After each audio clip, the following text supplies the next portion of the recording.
So what is the status of things now with Sylvia? What, are you guys still engaged? Yes, we're still engaged, and we still intend to get married, although we haven't set a date. Yeah.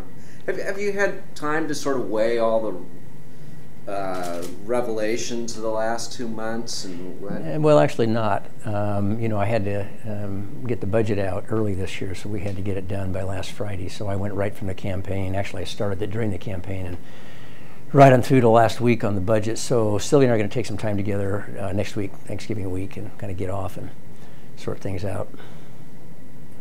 At this point, when you say sort things out, what do you mean by that?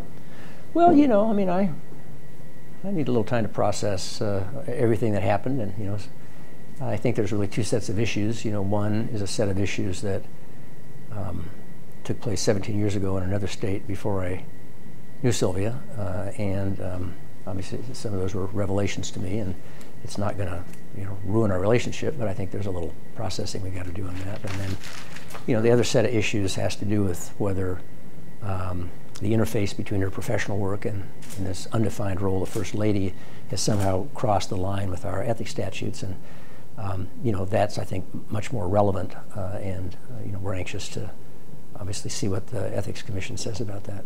Do you have a sense yet what kind of role she might have in this upcoming? Well, it's obviously going to be different. I mean, she doesn't have a policy role currently. She's never had a decision-making role, and certainly we want to avoid anything that creates a perceived or real conflict of interest, and obviously we're not going to do anything until all the relevant questions have been answered, and I think most of those are in front of the Ethics Commission.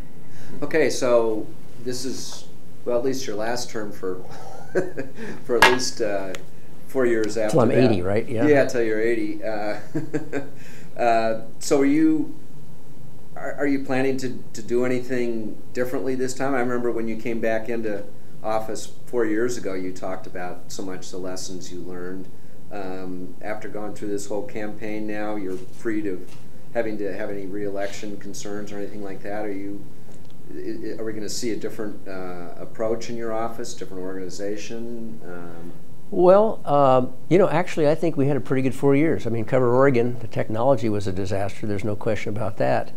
But we really moved the dial on healthcare reform, on education, on economic development, on early learning, on international trade. I mean, the first 4 years were really about trying to change systems. Mm-hmm. And I think those systems are beginning to change, but we need to lean into it and make sure that those transformations are, you know, are completed.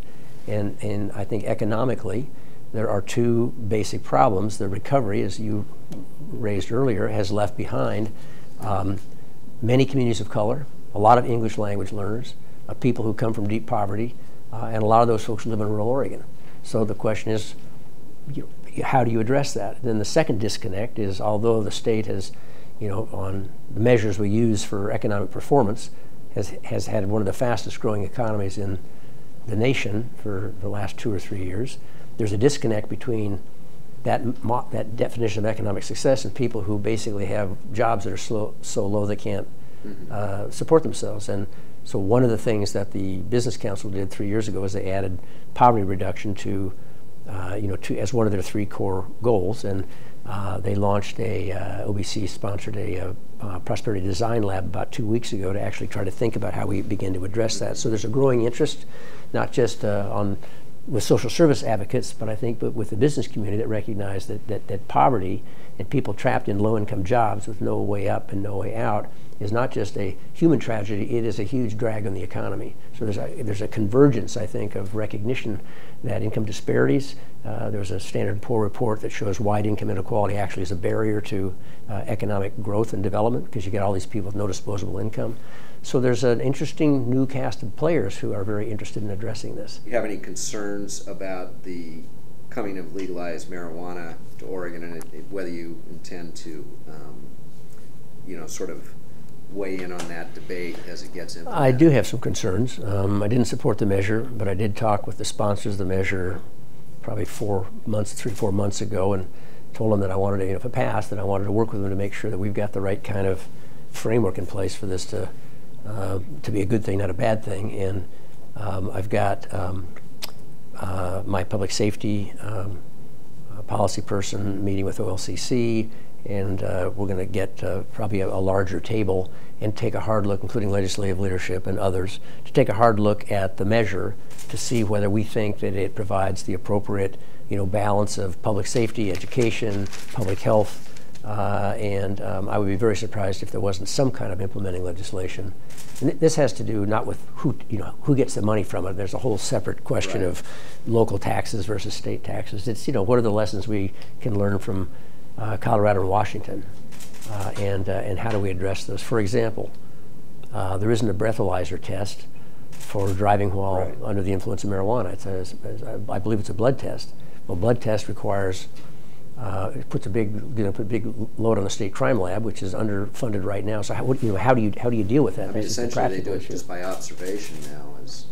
And I'm not being a lawyer, I'm not sure whether observation.